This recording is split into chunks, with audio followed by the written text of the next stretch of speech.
उनमें कोई जाति वर्ण नहीं है, लेकिन पंडितों ने श्रेणी बनाई, वो गलत था। आरएसएस प्रमुख ने कहा कि देश में विवेक चेतना सभी एक है, उसमें कोई भी अंतर नहीं है। तो आरएसएस प्रमुख मोहन भागवत की तरफ से ये बड़ा बयान सामने आया। उन्होंने कहा कि भगवान ने हमेशा बोला है कि मेरे लिए सभी एक हैं, उनमें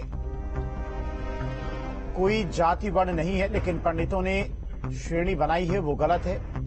और आरएसएस प्रमुख ने कहा कि देश में विवेक चेतना सभी एक है, उनमें कोई अंतर नहीं है।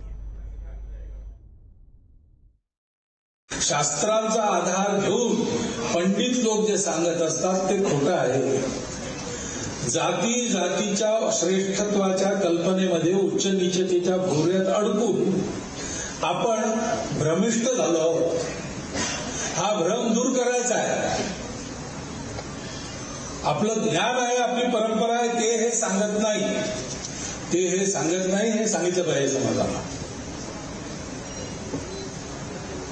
ती परंपरा काय सांगते? ती परंपरा म्हणते सत्य आणि धर्म, तिसरं कर्म, हे सोडू नका। भगवद्गीता काय सांगते तेच।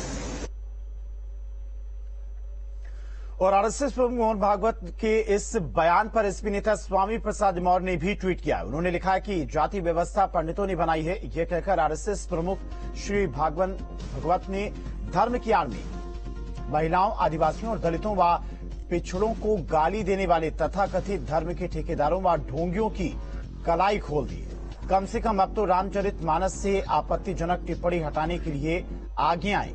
आगे उन्होंने अपने ट्वीट में लिखा,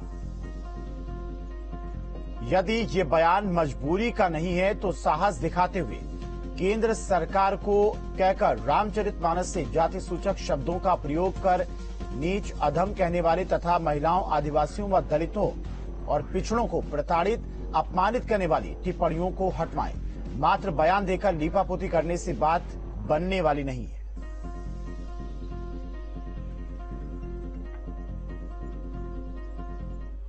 जातीय समीकरण पर अखिलेश यादव का बयान। नेताजी ने भी कोशिश की जाति भेदभाव ना हो, लेकिन कुछ सच्चाइयों को स्वीकार करना ही पड़ेगा। कुछ सवालों के जवाब बीजेपी के साइंटिस्ट ही दे सकते हैं।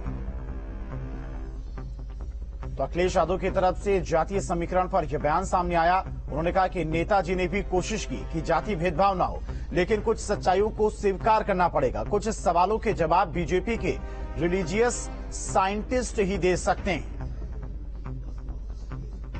अखिलेश यादव की तरफ से यह बड़ा बयान सामने आया जातीय समीकरण को लेकर। संविधान और बाबा भीमराव अम्बेडकर जी ने कोशिश की जाति खत्म हो जाए। डॉक्टर राममनोहर लोहिया जी ने कोशिश की जातियां खत्म हो जाएं। नेताजी कोशिश करते रहे कि जातियों का भेदभाव नहीं हो, लेकिन कुछ चीजें सच्चाइयां स्वीकार करनी पड़ेंगी। मैं आज अगर किसी जाति का हूं, मैं अपने बेटे को दूसरी जाति का नहीं बना सकता। ये सच्चाई स्वीकार करनी पड़ेगी। इसीलिए मैंने कहा कुछ सवाल बीजेपी के रिलीजियस साइंटिस्ट हैं, उन पर छोड़ दीजिए। और इन खबरों के साथ रुकेंगे यहां पर एक छोटे से ब्रेक के लिए।